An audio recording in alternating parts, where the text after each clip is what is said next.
भारतीय खेल जगत ने आज अपना एक अनमोल रत्न खो दिया है। महान निशानेबाज, द्रोणाचार्य पुरस्कार विजेता कोच और भारतीय शूटिंग के स्वर्णिम अध्याय के रचयिता उत्तराखंड के जसपाल राणा अब हमारे बीच नहीं रहे और 49 वर्ष की उम्र में उनका निधन हो गया। उनके निधन से पूरा देश शोक में है। हर कोई उन्हें नम आंखों से याद कर रहा है, मगर इसी बीच कई मीडिया चैनल हैं जो खेल जगत के दिग्गज जसपाल राणा का परिचय मनु भाकर के कोच के रूप में कर रहे हैं। निश्चित रूप से मनु भाकर की ओलंपिक सफलता में जसपाल राणा का योगदान अमूल्य है, लेकिन जसपाल राणा की पहचान सिर्फ इतनी भर नहीं थी दोस्तों, बल्कि पहले वो एक महान खिलाड़ी बने, फिर एक महान कोच। 28 जून 1976 को उत्तराखंड के उत्तरकाशी जिले में जन्मे जसपाल राणा पहाड़ की उस मिट्टी से निकले थे जिसने देश को अनेक वीर और प्रतिभाशाली सपूत दिए हैं। जसपाल राणा की प्रतिभा दुनिया ने तब देख ली थी जब वो सिर्फ 12 साल के थे, जब उन्हें भारतीय शूटिंग का भविष्य कहा जाने लगा था और आज उत्तराखंड के सबसे बड़े खेल गौरवों में उन्हें गिना जाता है। उन्होंने ऐसे दौर में विश्व मंच पर भारत की मौजूदगी दर्ज कराई जब व्यक्तिगत खेलों में भारत की पहचान अभी बनी रही थी। उसी दौर में जसपाल राणा ने दुनिया को बताया कि भारत शूटिंग में भी विश्व स्तरीय ताकत बन सकता है।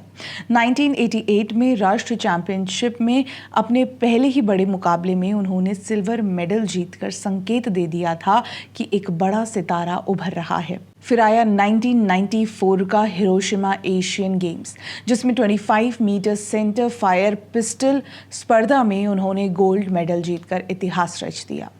ये एशियन गेम्स की शूटिंग स्पर्धाओं में भारत का पहला स्वर्ण पदक था।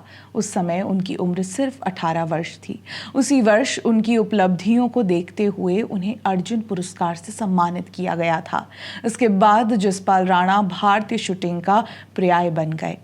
कॉमनवेल्थ गेम्स में उनका रिकॉर्ड आज भी भारतीय खेल इतिहास की सबसे शानदार उपलब्धियों में गिना जाता है। 1994, 1998, 2002 और 2006 के कॉमनवेल्थ गेम्स में उन्होंने कुल 15 पदक जीते, 9 स्वर्ण, 4 रजत और 2 कांस्य। 2002 मैनचेस्टर कॉमनवेल्थ गेम्स में उन्होंने अकेले 6 पदक जीतकर दुनिया को चौंका दिया था। एशियन गेम्स में भी उनका दबदबा कायम रहा। 2006 दोहा एशियन गेम्स में उन्होंने 3 गोल्ड और 1 सिल्वर मेडल जीतकर भारत का गौरव बढ़ाया। 25 मीटर सेंटर फायर पिस्टल स्पर्धा में उन्होंने 590 अंकों के साथ विश्व रिकॉर्ड की बराबरी भी की थी। जूनियर विश्व चैंपियनशिप में गोल्ड मेडल जीतना भी उनकी उपलब्धियों में शामिल है। राष्ट्रीय और अंतर्राष्ट्रीय प्रतियोगिताओं को मिलाकर उनके नाम 600 से अधिक पदक दर्ज हैं, जो बताता है कि वो सिर्फ एक सफल खिलाड़ी नहीं, बल्कि भारतीय निशानेबाजी के सबसे बड़े विजेताओं में से एक थे। लेकिन जसपाल राणा की सबसे बड़ी खूबी ये थी कि उन्होंने अपनी सफलता को सिर्फ अपने तक सीमित नहीं रखा। खिलाड़ी के रूप में शिखर छूने के बाद उन्होंने कोचिंग की जिम्मेदारी संभाली। उन्होंने भारतीय शूटिंग के लिए एक मजबूत जूनियर टैलेंट पूल तैयार किया। देश भर से प्रतिभाशाली बच्चों को खोजकर उन्हें विश्व स्तरीय खिलाड़ी बनाने का काम किया। मनु भाकर की सफलता उनकी कोचिंग का सबसे चर्चित उदाहरण बनी। 2023 में दोबारा साथ काम शुरू करने के बाद मनु भाकर ने पेरिस ओलंपिक 2024 में 2 कांस्य पदक जीतकर इतिहास रचा।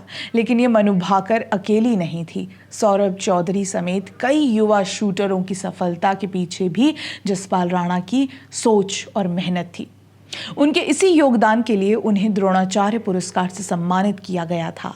ये सम्मान सिर्फ एक कोच को नहीं, बल्कि उस व्यक्ति को मिला जिसने भारतीय शूटिंग की पूरी दिशा बदल दी।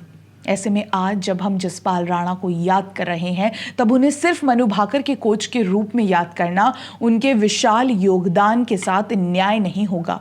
वो एशियन गेम्स के स्वर्णिम नायक थे। वो कॉमनवेल्थ गेम्स के महानतम भारतीय खिलाड़ियों में से एक थे। वो अर्जुन पुरस्कार विजेता थे, वो द्रोणाचार्य पुरस्कार विजेता थे और सबसे बढ़कर वो उस पीढ़ी के निर्माता थे जिसने भारतीय शूटिंग को विश्व मंच पर नई ऊंचाइयों तक पहुंचाया। जसपाल राणा का जाना एक व्यक्ति का नहीं, एक युग का अंत है। लेकिन उनकी उपलब्धियां, उनके शिष्य और भारतीय शूटिंग पर उनकी छाप हमेशा जीवित रहेगी। आइए मिलकर उन्हें भावपूर्ण श्रद्धांजलि देते हैं। ओम शांति।